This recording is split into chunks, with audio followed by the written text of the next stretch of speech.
All right, so we're back, and yes, it's Deji versus Floyd fight week. Something I keep hearing about this fight is bothering me, and that is Deji fighting Floyd is the biggest fight he'll ever have. I just don't agree, because we've all seen what has now reignited Deji, what is driving him to become better, what his end goal possibly is. That's the question. Where is Deji's journey leading to? Because it's not Floyd. His destination is somewhere else. I'll explain. The breakdown, let's go. See, Deji's journey, it didn't just start yesterday. It didn't start this week. It didn't start with the Pkwy fight. It started 4 years ago when Deji was, well, not a boxer. Instead, he was someone that was given an opportunity, and I don't think he knew just how important it was yet, because that opportunity would lead to where we are today, and you guys know what opportunity I'm talking about. He was on the mega card, KSI Logan #1. He fought a name you guys are very familiar with, and one we're going to keep an eye on. But that night was a double-edged sword for Deji because people didn't expect him to survive that fight with Jake. And for him to perform the way he did, it won the hearts of millions. So it started his journey to redemption, but it also fed his ego in all the wrong ways.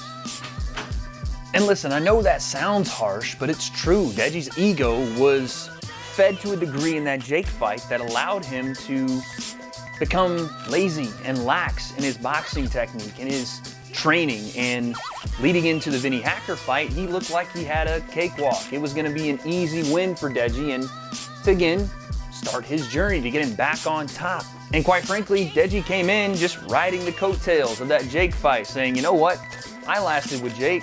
There's no way Vinny Hacker can beat me. I'm too strong, I'm too athletic, I'm too much of a great natural boxer. But the problem is, when you rely on the talent you have and don't develop new ones that you never did, you're never getting better. Vinny Hacker wasn't just there to get hit with a big shot from Deji and just allow him to walk through him and that was just gonna be it and Deji's gonna be back on top. And the moment Deji realized that is when his journey took a turn for the worse. Losing to Vinny Hacker was devastating for Deji's journey. I don't think he even realized at the time what he wanted to do next, because yeah, it was the fact that Deji didn't train. Yeah, it was the fact that he came in and packed on a couple of pounds, but more so than that, Deji had to answer a big question. Do I keep going, or do I zip this thing up for good and call it quits? But see, Deji didn't choose that route. He didn't end his journey there, but something happened, something changed, and that word, change, is what he needed. Because see, Deji didn't just have to change his mind and refocus and say, this is something I want to prove not only to everyone else, but to myself, but he had to change physically. He had to get in better shape. He had to change camps. He got with daily paralysis. He went back to basics. He focused on his technique. He became a better boxer, and all those things, they helped. Absolutely. They helped get him to a place he'd never been, where he was taking the sport seriously. But the Alex fight showed that he still didn't have the tools to be suited for a win just yet. So he was still missing one thing. Drive.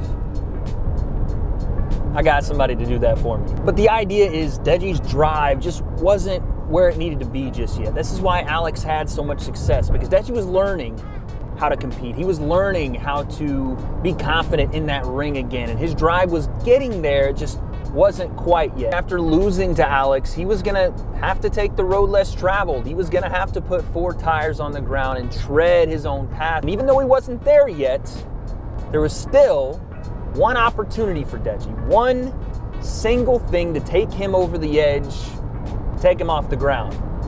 Deji was getting drive, but he needed to spread his wings and fly. And fly Deji did.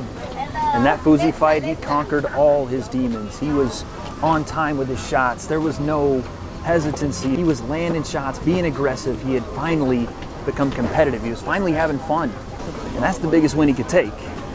But the question became, after such a big performance, what was next for Deji? And that's a question only he could answer by taking a trip out to Dubai to see the money man. See, that's the thing about a journey, is you can take side quests. And something like this, well, it's pretty damn fun. But I don't think it's about money. I think it's more about where the journey started. A problem child that he couldn't quite solve and wants to take another crack at. And you don't have to believe me, just ask the man himself. So Jake versus Deji, does it make sense? No, it's kind of a shot in the dark. But I like the ambition. I like the fact that Deji wants to call out Jake.